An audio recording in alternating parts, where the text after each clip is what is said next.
I used to hang out at the river. So one day I went to the river, and then I was just like walking around the river, and the dog was like, "Oh yeah, Dara, jump into the river." And mind you, I cannot swim.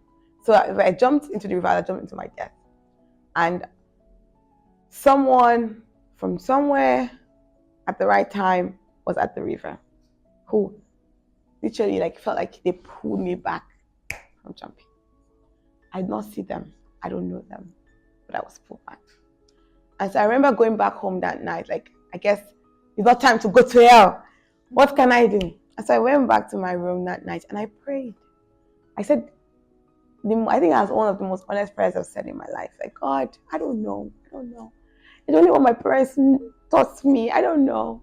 And I felt like I just went to bed. And the next morning, it was like, 8 a.m. next morning, my parents called me from Nigeria. And they're like, "Oh, we're with your pastor now." The pastor had been praying for my grandma. And when they were praying for my grandma, they had seen me in the spirit. And apparently, in this vision, I was chained.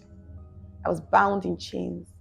And my grandma was really worried. They called my parents, is she okay? Are you okay? And they called me, "Are you okay?" And I couldn't even speak on the phone because I had to gather all the energy in me to speak. And I'm like, "Yeah, I'm tired, I'm frustrated, I'm crying." And the pastor is like, and at this point, obviously, I don't trust pastors, I don't trust prophets, I don't trust anybody.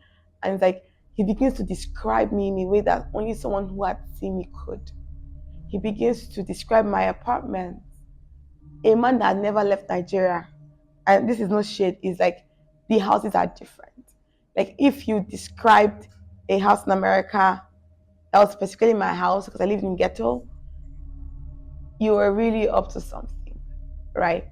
Or onto something, like you knew something that from somewhere that no one revealed to you except something bigger than you.